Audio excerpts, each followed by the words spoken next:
So was like when you got there, was that audition like easy to book, or was it like multiple like auditions for the Lion King, Mhm. or was it just like I got it immediately? God was faithful and I got it immediately. Which one was it for you?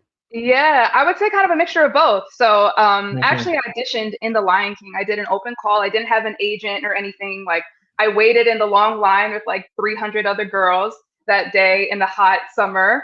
And I went through the rounds of it. So, you had the initial audition, and then I think maybe like there were two other callbacks, but Yeah.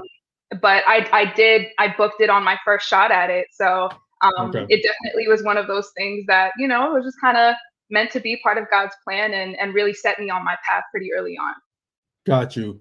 And then doing the Lion King, was this at the height of when it first started, or was this like around like when it was like already started and things were happening with it that people were getting so much attention to it that Mhm. like it kind of put you front street? You know what I mean? Like, was that like something that was like, man, wow, this is amazing. You know what I mean? Like, Mhm. what's the process of a kid like at that age to go through a big Broadway production? Because I remember seeing the pictures. I ain't never get a chance to go, but Mhm. I was even seeing the pictures, and I remember seeing all the stuff for it, and I was just like, man, this is amazing. Yeah, no, I mean, The Lion King is a world of its own. Yeah, It's always been an amazing, amazing phenomenon, and it's just such an amazing experience live.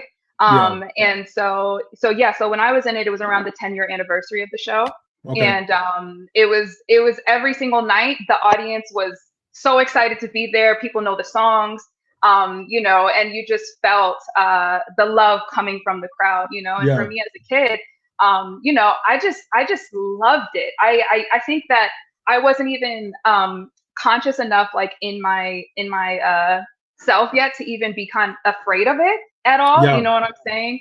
It was just kind of like, yeah, like this is life, like this is how it's supposed to be. You know what I'm yeah, saying? yeah, And yeah. I really just loved it, every single second of it. And you know, I'll never forget just the feeling of the crowd, from The Lion King, because it's such a beloved show and has been for so long and still is. Got So you. yeah. Any funny Lion King stories? Any funny Lion King stories that you would be able to tell to the viewing audience? Um, the one thing that's coming to mind is the one time that I had to perform. I had strep throat. Oh wow. And I didn't have to perform, right? They didn't force me to, but my school, my classmates were coming to that show, Oh and wow. I, at like 10 years old, was like, no, I have to do it. Like, my classmates are out there, I have to do it. So I like forced myself to perform with strep throat, and slept for the whole second half of the show Yeah. until curtain call. Like, I was like done, but I had to do it. So if that tells you anything about who I was as a kid, I was a fighter. So yeah. That's crazy.